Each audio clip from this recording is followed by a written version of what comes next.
Hello students, we are on the last lecture of collection of data.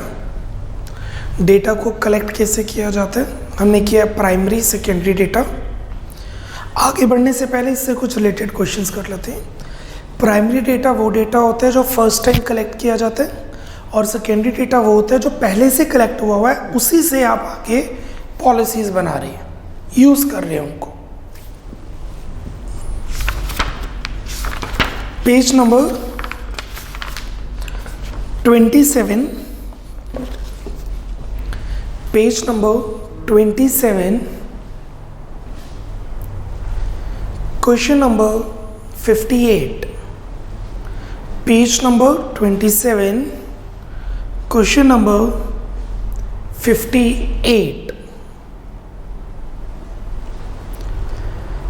Secondary data is ready for reference while primary data has to be collected and processed. Secondary data पहले से ready है, primary आपको collect करके process करना है. Keeping in view the above statement, differentiate between primary data and secondary data. Originality, they are original, they are not. Time and cost, the collection of primary data requires a lot of manpower, money and time. This source is relatively cheaper. No precaution is required while using the primary data because the data is perfect, accurate. It should be used with a great care and caution, because if it is used by non-expert, it can prove fatal. They are collected by some agency or person by using the various methods of data collection. They are already collected and processed by some person or agency and are ready to use. So जो source है उसके अंदर हम data इकट्ठा करते हैं, जैसे हमने किया था. नंबर 1 इज पर्सनल इंटरव्यू, जिसके अंदर था direct indirect, telephonic interview, mail interview, questionnaire by enumerator method, and then we have is correspondent. वो डेटा को जब हम सेकेंडली यूज करेंगे, that comes the secondary data. I am giving you 1 minute, differences को अच्छी तरह रीड आउट कीजिए. Read out the differences of primary and secondary data. Which is better depends. दोनों ही बेटर है. एक्यूरेसी चाहिए तो प्राइमरी बेटर है, टाइम कम लगाना है, पैसे कम लगाने तो सेकेंडरी बेटर है.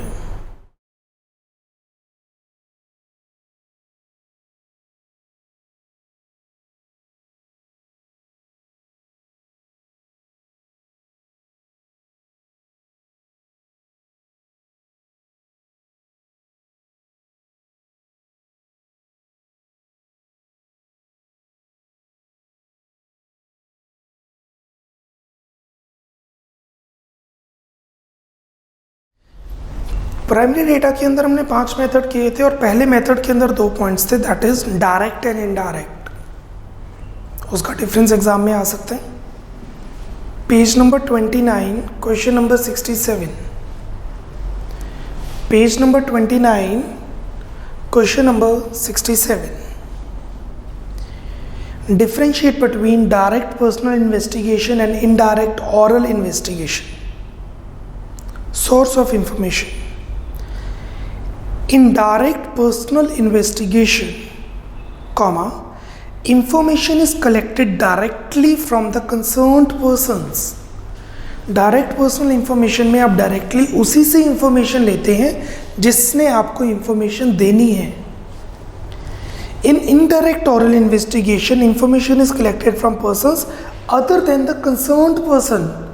आप concerned person से data नहीं इकट्ठा करते, आप उससे डायरेक्टली और इनडायरेक्टली जो रिलेटेड है उससे पर्सन डेटा इकट्ठा करते. लाइक अगर आपने चेक करना है कि बेबीज कौन सा डाइपर्स चेक करते हैं, you can not interview the babies, you have to interview the parents, mothers. Area of investigation. The method of data collection is suitable if the area of investigation is limited. कम लोगों से data लेना है. This method of data collection is suitable when the area of investigation is large और bracket में लिख लीजिए, bracket में लिख लीजिए the concerned person is not readily available. The concerned person is not available. So direct personal investigation में वो person available होता है तब, दूसरे के अंदर अगर वो available नहीं होता. Third, cost. This method of data collection is costly. होता indirect भी costly है, but comparatively थोड़ा कम costly होता है. This method of data collection is comparatively cheaper or less expensive is the right word. Comparatively cheaper को underline करके लिख दीजिए, less expensive. Knowledge about informants. In this method, the investigator should know the language and the culture of informants. अगर आप questions पूछ रहे हैं जिस पर्सन से, उस पर्सन की लैंग्वेज आपको पता होनी चाहिए, कल्चर पता होना चाहिए, प्रोटोकॉल पता होना चाहिए कि किस टाइप के क्वेश्चंस पूछने और किस टाइप के क्वेश्चंस नहीं पूछने. This method does not require the investigator to be well versed with the language and culture of the informants. क्योंकि जो सेकेंड पर्सन है जिससे आप डेटा ले रही हैं, आप वो उसी पर्सन को सिलेक्ट करेंगे जो आप जिसमें लैंग्वेज कंपैटिबल है. अगर गवर्नमेंट ने आदिवासी जो होते हैं, जो फॉरेस्ट के पास रहते हैं, फॉरेस्ट में रहते हैं, उनसे डेटा इकट्ठा करना है, उनसे डेटा इकट्ठा करना बहुत डिफ़िकल्ट हो जाएगा. हमें उसका लैंग्वेज, कल्चर, प्रोटोकॉल पता होना चाहिए. तो हम क्या करेंगे, जो फॉरेस्ट ऑफिशियल्स हैं उनसे डेटा ले लेंगे, बिकॉज हर फॉरेस्ट के एक ऑफिशियल होते हैं, फॉरेस्ट डिपार्टमेंट में काम करते हैं, उनसे डेटा ले लेंगे. लैंग्वेज हमें पता है उनकी.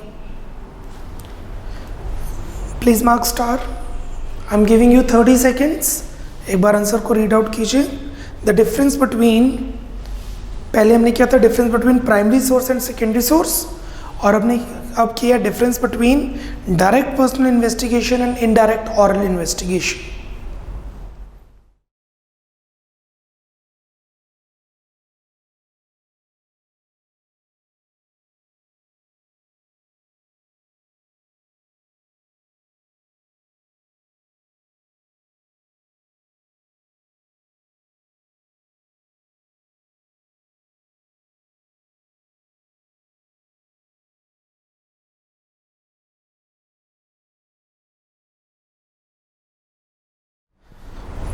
मुझे 1000 स्टूडेंट्स का डेटा चाहिए. मुझे डेटा चाहिए marks scored in +2 board exams in subject accounts से प्री बोर्ड एग्जाम्स. मुझे प्री बोर्ड एग्ज़ाम्स में +2 के बच्चों के अकाउंट्स में कितने मार्क्स आए हैं उसका डेटा कलेक्ट करना है. स्कूल में 200 स्टूडेंट्स हैं जिन्होंने अकाउंट्स ऑप्ट की हुई है. 40 स्टूडेंट्स के 5 सेक्शंस हैं.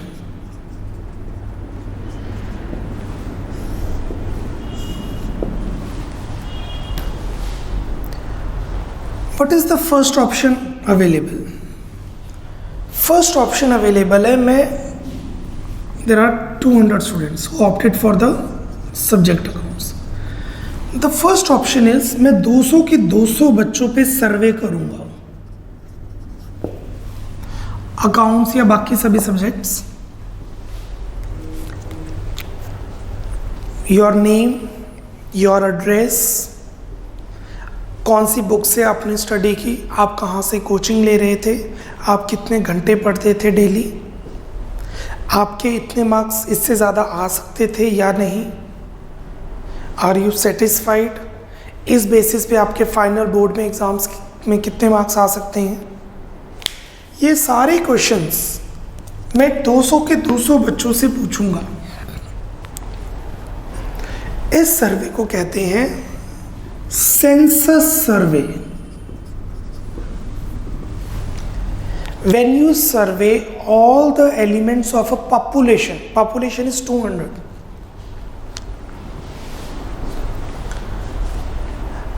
अगर मैं हर सेक्शन के 10 बच्चे उठा लूं, सेक्शन ए के 10 स्टूडेंट, सेक्शन बी के 10 स्टूडेंट्स, सेक्शन सी के 10 स्टूडेंट्स, डी के 10 स्टूडेंट्स एंड ई के 10 स्टूडेंट्स, और ये 50 स्टूडेंट्स पे सर्वे करूं और ये मानूं, ये इज्यूम कर लूं, ये जो 50 स्टूडेंट्स कह रहे हैं ये 200 स्टूडेंट्स पर वैलिड है। ये 10 स्टूडेंट्स का जो सर्वे है वो सेक्शन ए के 40 स्टूडेंट्स पर वैलिड है, और ये 10 स्टूडेंट्स जो कह रहे हैं ये 40 students of section D valid है। तो मैं कर रहा हूं सैंपल सर्वे। सेंसस सर्वे के अंदर पॉपुलेशन के सभी एलिमेंट्स की स्टडी की जाती है, और सैंपल सर्वे पे सभी एलिमेंट्स की स्टडी नहीं की जाती, आप सैंपल उठाते हैं उस पर स्टडी की जाती है। Methods of survey, census and sample, and these are, ये जो 10 बंदे हैं या 10 बच्चे हैं उसे कहेंगे sample. Page number 17, census and sample surveys. ये पढ़ने से पहले पहले हम ये पढ़ेंगे फिर ही क्वेश्चन होगा। सर्वे is a method of collecting data. Data कैसे इकट्ठा करते हैं हमने कर लिया। डेटा के इकट्ठा करने के प्रोसेस को सर्वे कहा जाता है। The most common instrument used in surveys is questionnaire. On the basis of area covered, there are two methods of survey. The first is census survey. A survey that includes all units of population is known as census, or method of complete enumeration. In this method, data is collected on each and every unit of population. The most common example of census survey is the census of India. The enumerator visits each and every household of the country to collect information related to number of persons in a household, their level of education, income and etc. अगर मैं ये method follow कर रहा हूँ 200 student के marks को study करने के लिए, तो इसका फ़ायदा ये है कि ये एक्यूरेट होगा, परफेक्ट होगा, बट इसका नुकसान ये है कि ये बहुत एक्सपेंसिव होगा, इसमें बहुत टाइम लगेगा। The result collected by this method will be absolutely correct, accurate and reliable. There are less chances of biasness creeping into the time of collection of data. Data related to each and every item of the population is collected. But on the other hand, a lot of time, lot of energy, lot of money is required to collect the data. This method is suitable for certain specific cases only. This method requires large number of enumerators for collecting data. If the enumerators are not properly trained, then the data collected by them will not be accurate and reliable. So this is very expensive method, takes too much time. On the other hand, the data is perfect and accurate. Please read out what is census survey for collecting data. What is survey? The process of collecting data. What is census survey? When data is collected from all the persons, its advantages and disadvantages. Speed up so that we can move to the sample survey. 30 sec.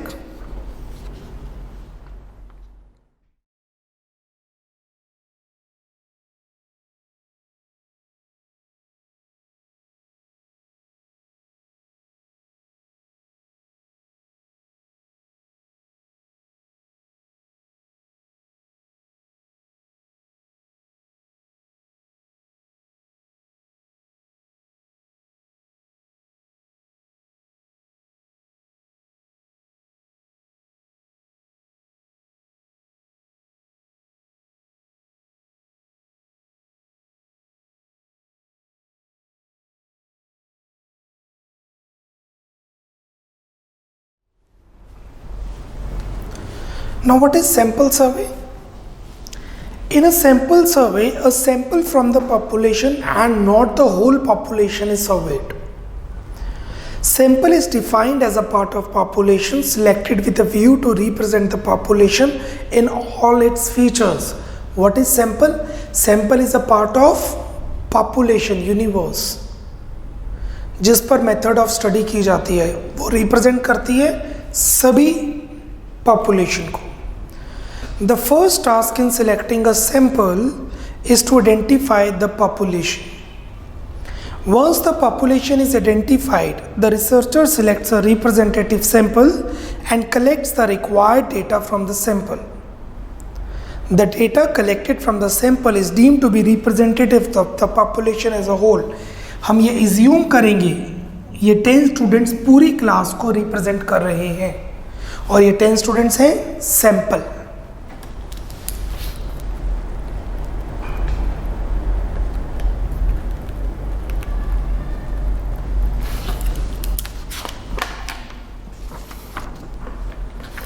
For example, to find the average weight of students of class 11th, a sample of 10 students is selected from a total of 50 students. So 50 students is the population and 10 is the sample. If the average weight of 50 students is found to be 55, then it will be assumed that 55 kg is the average weight of the whole class. यहाँ पे underline कर लीजिए. If the average weight of these 10 students, 50 की जगह 10 आएगा. अगर 10 students का average,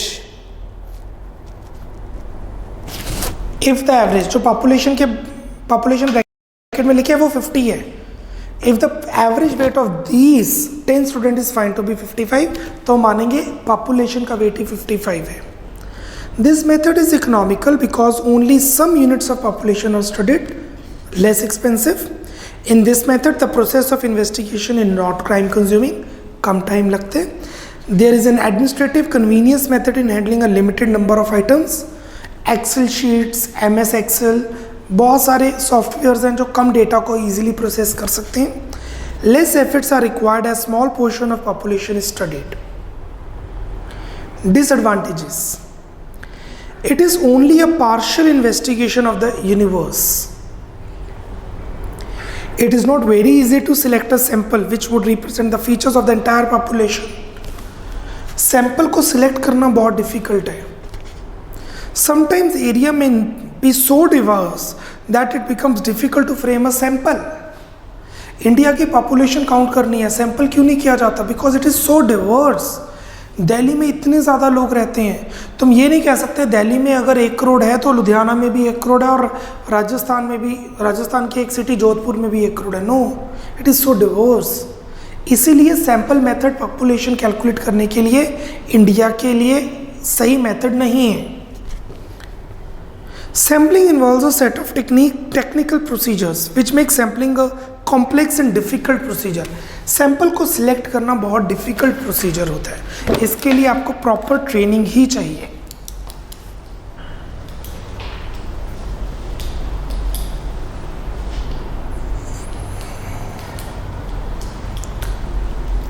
I think I have made my point clear.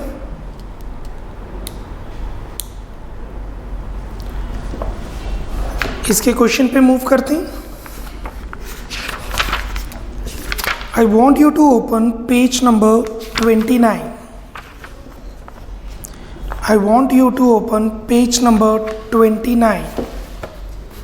Question number 65.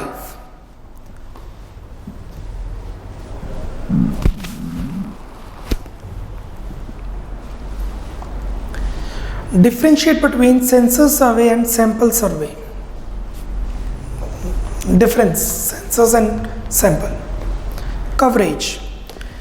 The whole universe is taken for calculation of data in census survey. Only representative sample is taken for collection of data in a sample survey. Suitability.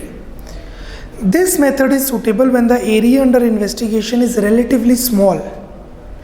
This method is suitable when the area of investigation is large. Since all items are studied under census survey, highest degree of accuracy is possible. Since only representative samples are studied under sample survey, it is less accurate. Census survey is very time consuming as all items are studied. Sample survey is less time consuming as only samples are to be studied. Census survey is suitable when items in the universe have diverse features. अलग अलग population के अलग अलग features हैं. Sample survey is suitable when items in the universe are homogeneous. Underline homogeneous, similar to each other, एक जैसा.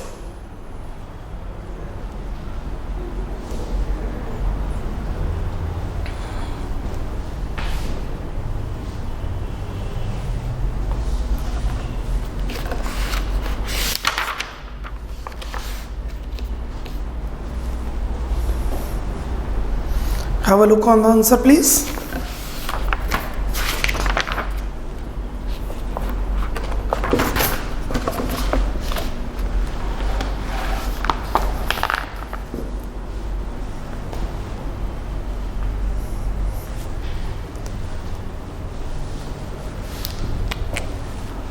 अब ये सैंपल इकट्ठा कैसे करना है, ये अगर आपने सैंपल लेने हैं, मैंने 40 स्टूडेंट्स एक सेक्शन में थे, 5 सेक्शन से, so there are 200 students. 40 students 5 sections, so total there are 200 students. मैंने ये सोच लिया है कि 200 स्टूडेंट्स नहीं, सेंसस मेथड नहीं, मैं सैंपल मेथड लगा रहा हूँ, तो मुझे 50 स्टूडेंट्स सिलेक्ट करने हैं. तो ये 50 जो सैंपल होंगे ये मैं कैसे करूँगा सिलेक्ट? इसके 2 मेथड्स हैं, रैंडम सैम्पलिंग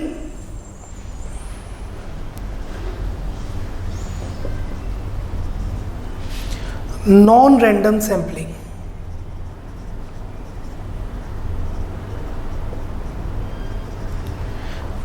सैंपल सिलेक्ट करने के 2 मेथड्स हैं. The first is random, the other is non random sampling.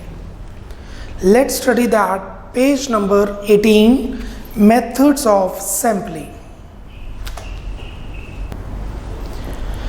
So random sampling में हम random sampling, non random sampling, सबसे पहले रैंडम सैम्पलिंग क्या है?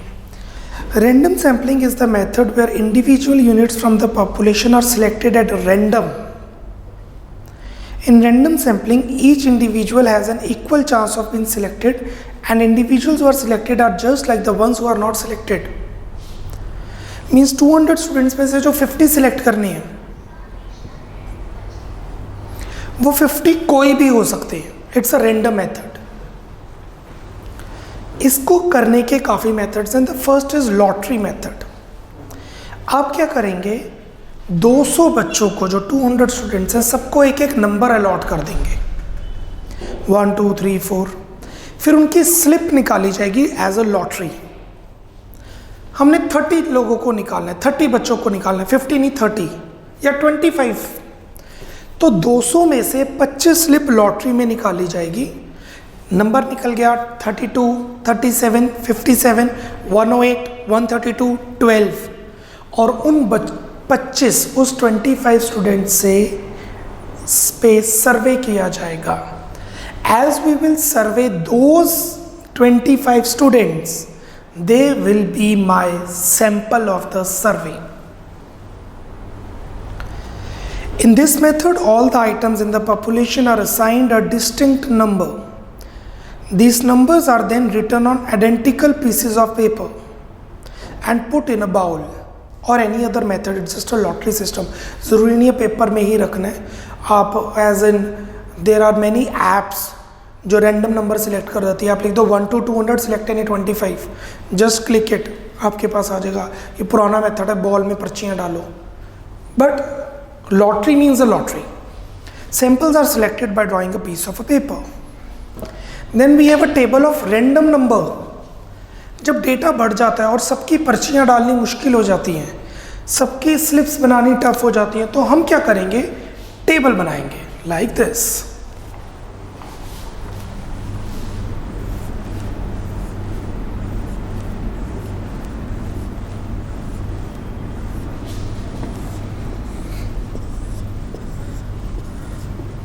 One two three four five six seven eight, 1 2 3 4 5 6 7।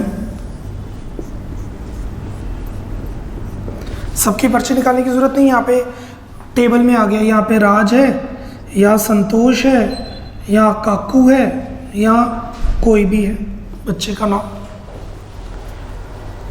Number निकला 44। सो फोर्थ रो फोर्थ कॉलम, इस बच्चे को सैंपल बनाया जाएगा। नंबर निकला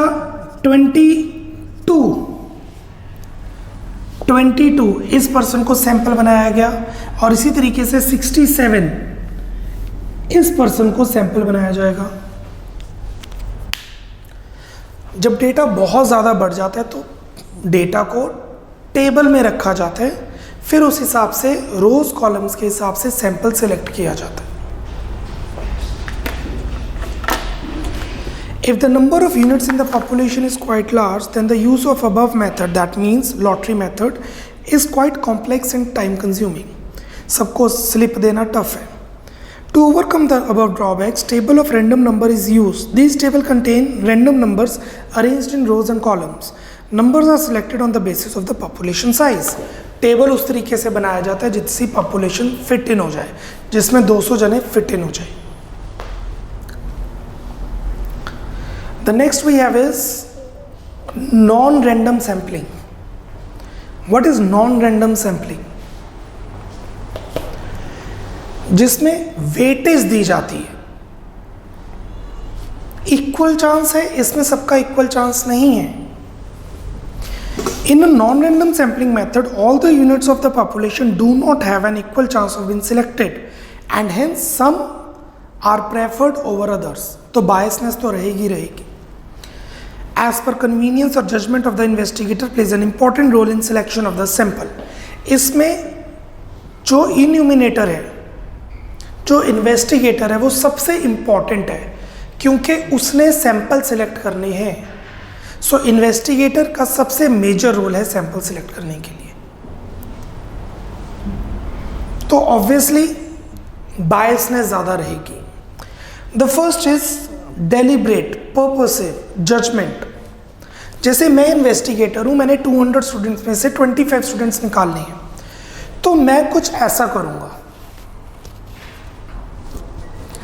section A, roll number 5, section A में roll number 5, 10, 15, 20, 25। Roll number B, sorry section B, roll number 6, 12, 18, 24, 30। Section C, roll number 7, 14, 21, 28, 35। Section D, section E. ये 25 बच्चों को बुलाऊंगा और उस पर सर्वे करूंगा। मेरा जजमेंट मेथड है, मैंने इक्वल चांस दिया सबको।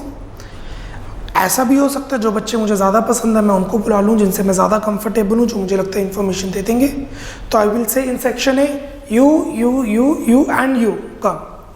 इन सेक्शन बी आप 5 बच्चे आ जाओ। तो that is judgment method. In the method of non-random sampling, sample units are selected conscious way में, conscious way में, that means अपनी मर्जी से, conscious way में, by the investigator on the basis of judgment. Sample selected through this method subject to the personal bias of the investigator.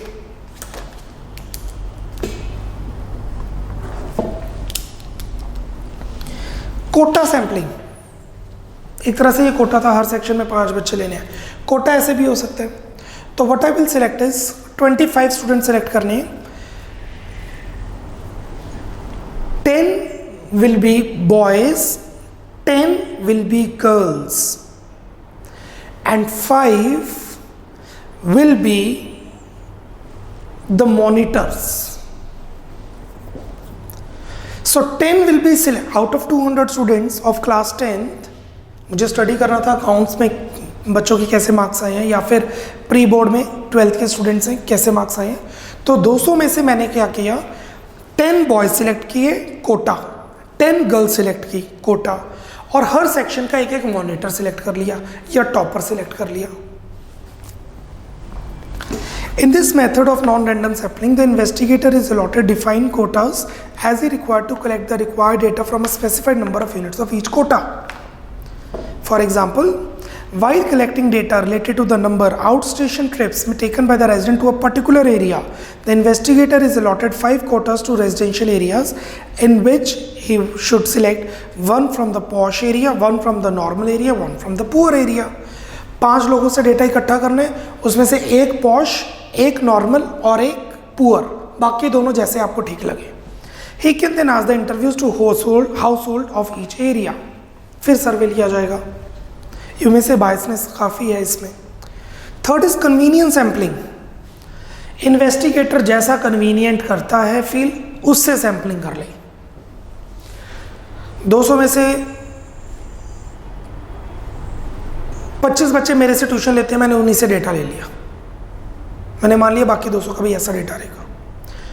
इन 200 में से 10 मेरे घर के पास है, 10 का फ़ोन नंबर मुझे मिल गया, मैंने डेटा इकट्ठा कर लिया एज पर माई कन्वीनियंस। और एक टीचर मेरे फ्रेंड थे, मैंने उनको बोला अपनी क्लास के 25 स्टूडेंट्स का डेटा दे दो। सेक्शन सी के जो क्लास इंचार्ज हैं वो मेरे फ्रेंड हैं, मैंने उनको बोला मुझे 25 बच्चों का डेटा दे दो।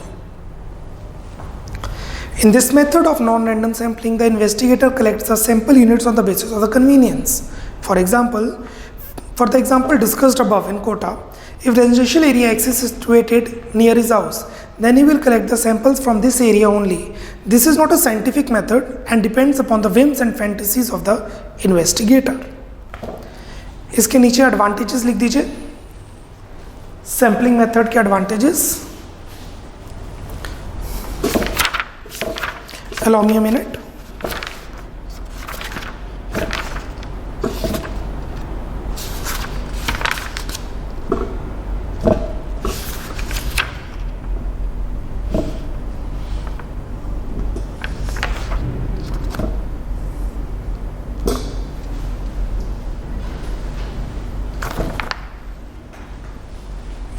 Yeah, the advantages and disadvantages बीच में गिवन है सभी के साथ। तो अभी के लिए आप लिखिए advantages of sampling method, advantages of sampling method and disadvantages of sampling method. नीचे जगह गिवन है वहीं पे लिखिए। Number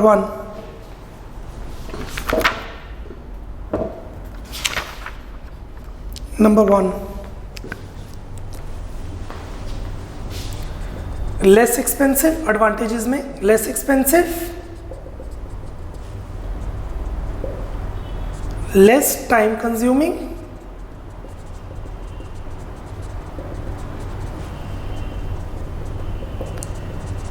helpful when data is large. अगर डेटा ज़्यादा हो तो हेल्प करता है, टाइम कम लेता है, एक्सपेंसिव कम है as compare to census. And what are the disadvantages?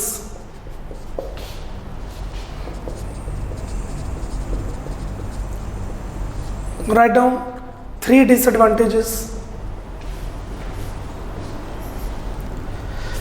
Accuracy कम होती है, लेस एक्यूरेसी सैंपल मेथड से। अगर डेटा डिवर्स हो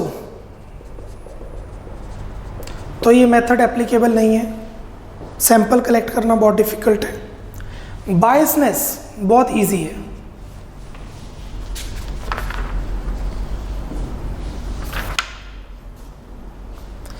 ऊपर एडवांटेजेस डिसएडवांटेजेस हम पढ़ चुके हैं सैंपल मेथड के।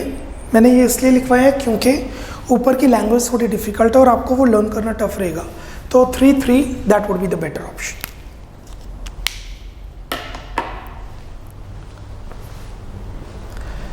बॉक्स में एग्जिट पोल है, सिलेबस में नहीं है, बट मैं समझा रहा हूँ क्योंकि ये बहुत ही इंपॉर्टेंट है आज के टाइम पे। जब भी वोट्स होते हैं, आपने देखा होगा वोट्स के बाद जब पर्सन वोट दे के बाहर निकलता है, न्यूज़ वाले बैठे होते हैं और पूछते हैं आपने उस किसको वोट दी। उस बेसिस पर वो बताते हैं कि ये चीफ मिनिस्टर बनेगा, ये प्राइम मिनिस्टर बनेगा, या ये काउंसलर आएगा, ये MP MLA बनेगा। इसे कहते हैं exit poll. It is a sample method of predicting the person who is getting more votes. Page 18, exit polls. Exit polls is a technique to predict the election results. In this technique, a random sample of voters who exit from the polling booths are asked who they voted for. From the data of the sample of voters, the prediction is made as to which party will win the elections. It is to be noted that exit polls do not always predict correctly. क्यों? Sample है, सभी से थोड़ा पूछा है, और जो result वो बता रहे हैं हो सकता है वो गलत बता रहे हो। देखिए एग्जिट क्यों कहते हैं, एग्जिट पोल बाहर आते वक्त उनसे पूछते हैं। डन। पेज नंबर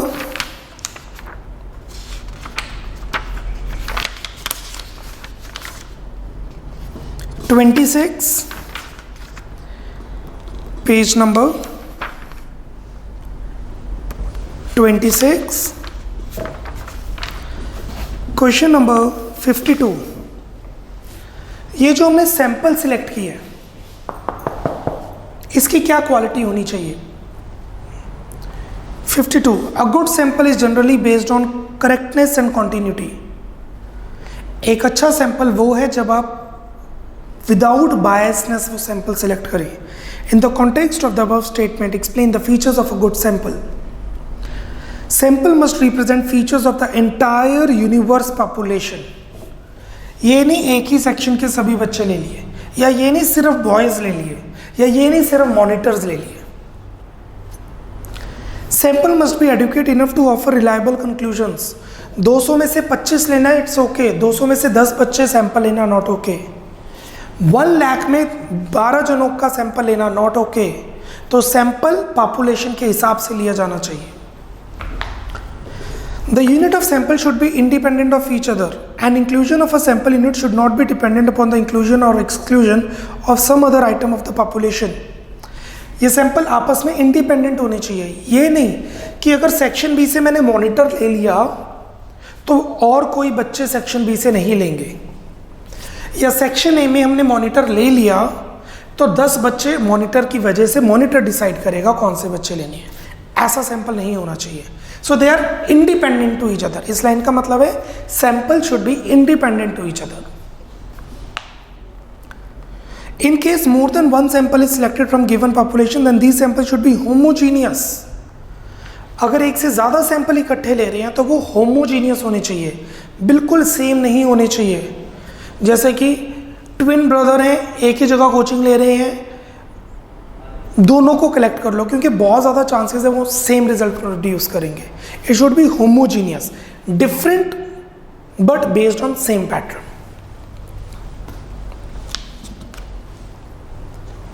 हमने एक्सप्लेन किया था पायलट सर्वे। जब हम ये सर्वे करेंगे उससे पहले हमें ये सर्वे पायलट बेसिस पे कर सकते हैं, टेम्परेरी बेसिस पे। कुछ लोगों पे सर्वे कर लिया, फिर रिजल्ट के हिसाब से डिसीजन ले लिया। Page number 26, question number 50। Page number 26, question number 50। ये जो मैं क्वेश्चन डिस्कस करा रहा हूँ वो ही करनी है, बाकी आपकी चॉइस है अगर आप करना चाहें। जो मैंने पढ़ाया प्लस जो मैंने क्वेश्चंस किए that is more than enough. उसके अलावा और नॉलेज के लिए आप और क्वेश्चंस कर सकते हैं, और जो क्वेश्चंस मैं बोलूँगा वो आपने लर्न करके लिखने। Question number 50, what are the advantages of pilot सर्वे?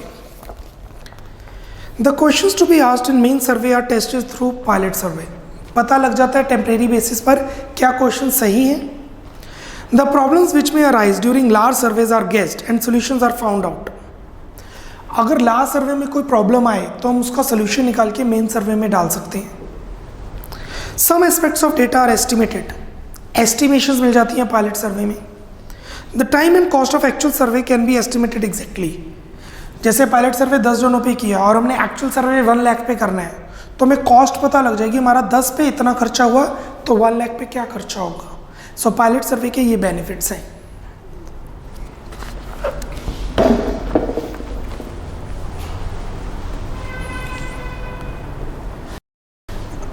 ये 3 क्वेश्चंस आपने लर्न करके लिखने हैं. I am making you right those questions. I know notes में अवेलेबल हैं, बट आप लर्न करके अभी लिखेंगे तो फाइनल में आपको हेल्प रहेगी, क्योंकि वो नोट्स आपने खुद मेंटेन किए हैं. 3 क्वेश्चन इस चैप्टर में, ज़्यादा नहीं है. Question number 1, what are the qualities of a good questionnaire? या first, what do you mean by a questionnaire? What do you mean by a questionnaire? What are the qualities of a good questionnaire? What are the qualities of a good questionnaire? ये था first question. इसका answer आपको मिलेगा page 16 पर. इसका answer आपको page 16 पर मिलेगा. Second question, distinguish between primary data and secondary data. Distinguish between primary data and secondary data. इसका आंसर आपको मिलेगा पेज 27 पर. इसका आंसर आपको मिलेगा पेज 27 पर.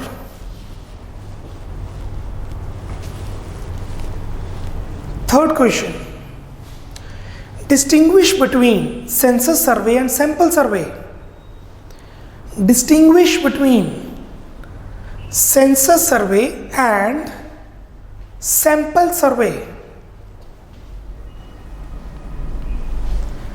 इसका आंसर आपको मिलेगा पेज 29 पर. You will get the answer on page 29. So the first question, what do you mean bye questionnaire and the qualities of a features of a good questionnaire, 4 marks. Difference between primary and secondary data, 3 mark. Difference between census survey and sample survey, 3 marks. ये 3 questions आप learn करके लिखेंगे.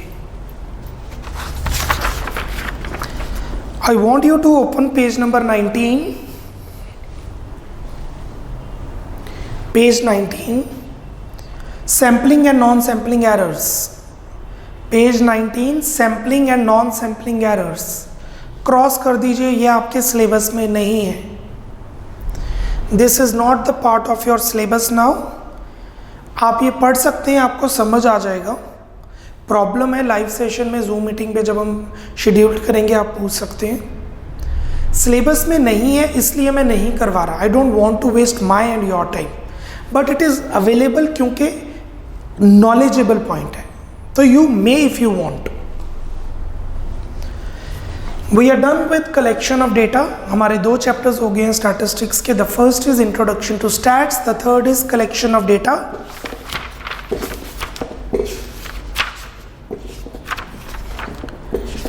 The next chapter we will be doing from microeconomics, that is consumer equilibrium utility approach.